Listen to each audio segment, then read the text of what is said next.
Καλησπέρα σας.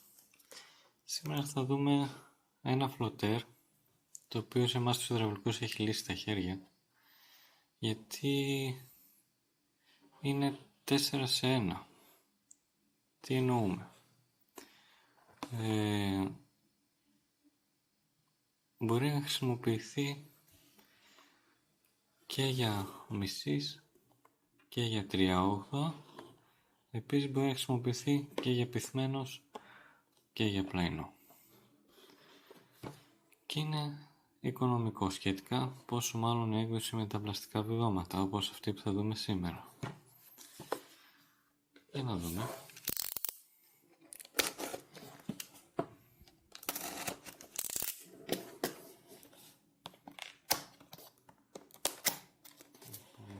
Έχει ωραία συσκευασία. Από εκεί που χρειαζόταν να έχουμε 4 στο αμάξι μας υδραυλική, γιατί δεν θα ξέραμε τι μπορεί να συναντήσουμε σε κάποια περίπτωση, έχουμε ένα και τα πιάνουμε όλα.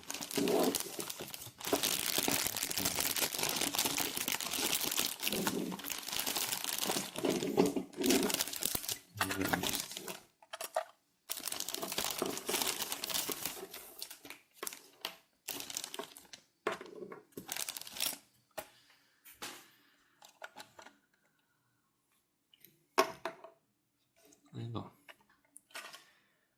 Αρχικά να δούμε ότι έχει σιγαστήρες και ίσως λειτουργεί και σαν φιλτράκι για τα χώματα. Το ποτηράκι του, το οποίο ρυθμίζεται και αυτό. Εδώ τώρα είναι για εφαρμογή σε πλάγιο καζανάκι, σε καζανάκι που παίρνει από το πλάι η παροχή του. Εάν θέλουμε να το κάνουμε πυθμένος, βγάζουμε την τάπα που έχει από εδώ κάτω,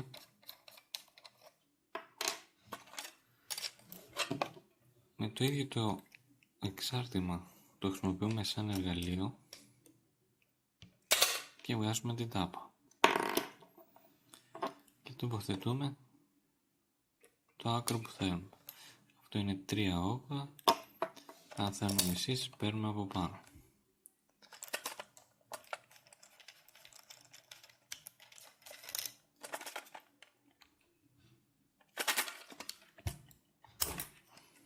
Είναι σφιχτά τα O-ring.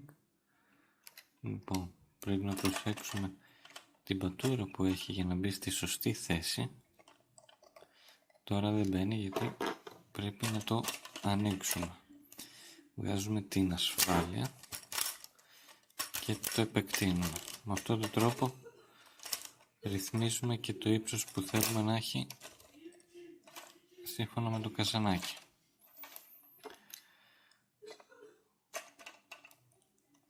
Το τοποθετούμε και το σφίγγουμε ίσα με το χέρι. Επάνω θα βάλουμε την τάπα μας.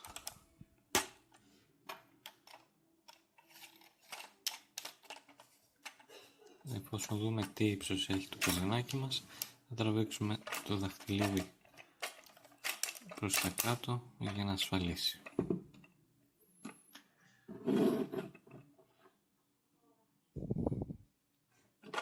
Διαθέτει και το λαστιχάκι για να μην πιτσιλάει άτσαλα.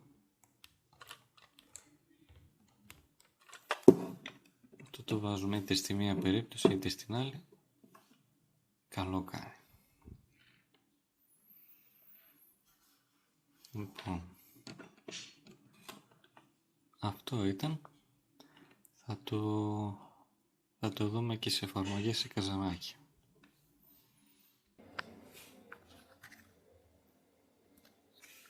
Εδώ είμαστε. Αυτό είναι το καζανάκι, στο οποίο θα κάνουμε αντικατάσταση το φλωτέρ με αυτό που δείξαμε προηγουμένως. Λοιπόν, έχω βγάλει ήδη το καπάκι από το καζανάκι. Θα κλείσουμε τον διακόπτη μας και θα αδειάσουμε το καζανάκι.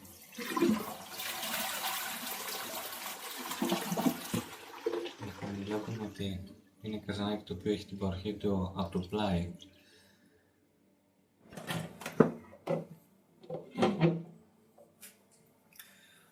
Λοιπόν, λύνουμε το ρακόρ κρατώντας κόντρα το φλωτέρ από μέσα. Λίγα νεράκια θα τρέξουν.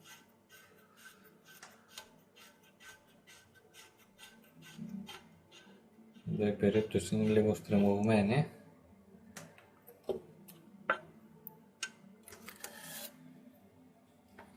Μετά θα λύσουμε το παξιμάδι από το φλωτέρ. Το κρατάει στη θέση του.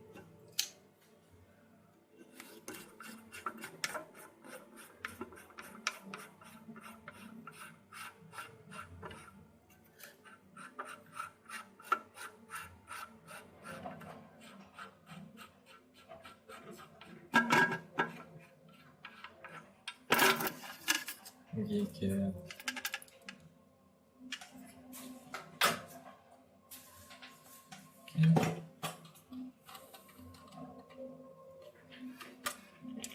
Βγάζουμε τα δαχτυλίδια από το κινητό.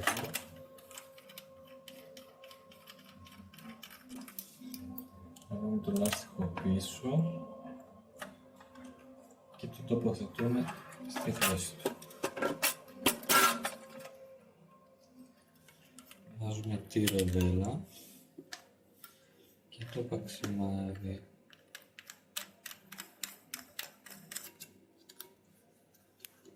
Σφίγγουμε με το χέρι όσο πάει.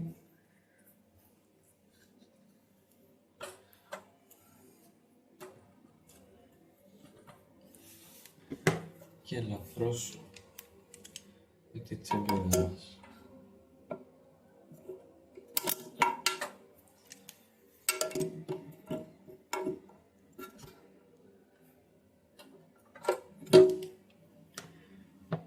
Τώρα πρέπει να βάλουμε το σπιράλ. Εδώ κανονικά θα πρέπει να βάλουμε μια γωνία ρακόρ και να φεύγει ίσια το σπιράλ. Αλλά τώρα έχει πάρει ήδη τη μορφή του αυτό το σπιράλ και θα πρέπει να αλλάξουμε και αυτό για να πούμε να το κάνουμε σωστά. Δεν διαθέτουμε τώρα σπιράλ, οπότε λοιπόν τώρα για να μην το ζωρίσω, στη συγκεκριμένη περίπτωση θα ξαναδασκάρω το ρακόρ, το πολύγωνο, όχι το ρακόρ, από το φλωτέρ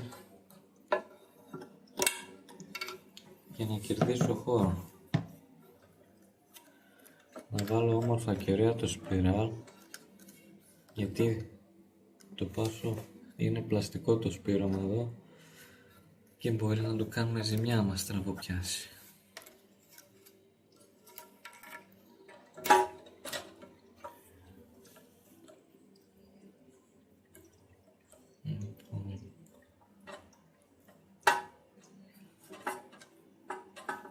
Κάτι που μου αρέσει.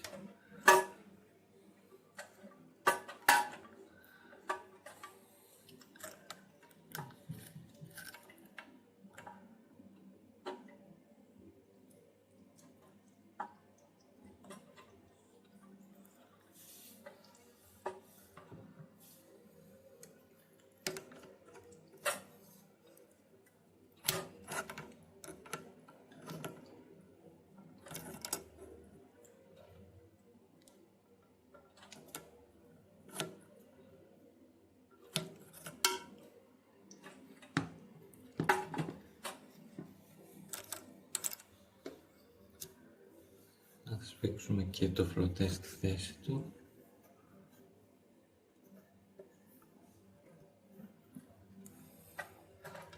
Δεν θα σφίξω πάρα πολύ γιατί ζορίζουμε εδώ το σπιράλ.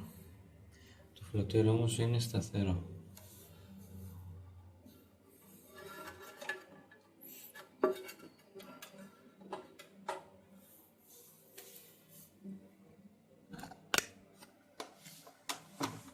Τώρα θα ανοίξουμε λίγο το νερό και έχουμε διαρροή, οπότε κάτι δεν κάναμε καλά στο βίδωμα εδώ. Φαίνεται κιόλας δεν πατάει ίσια. Για να το διορθώσουμε αυτό. Τελικά άλλαξα το λάστιχο και δεν τρέχει τώρα. Λοιπόν, έχω δώσει νερό κανονικά. Σκουπίζουμε ένα χαρτάκι κάτω τις υγρασίες, τα νεράκια που μας τάξουν πριν, για να μπορέσουμε να το παρακολουθήσουμε να θα ξαναστάξει. Καλένει το φλωτέρ μας μέσα για να το δούμε και σε λειτουργία.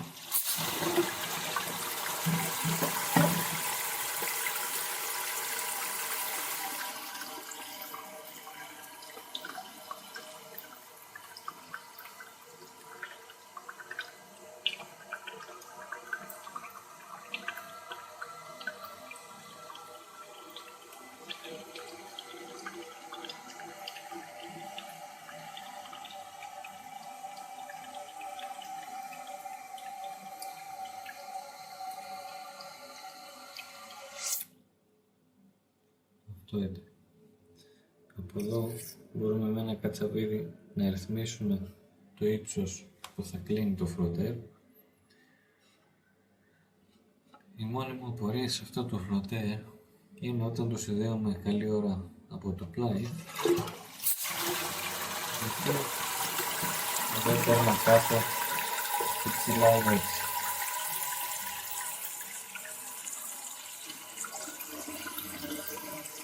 Άμα ξέρει κάποιος, θα μας πει.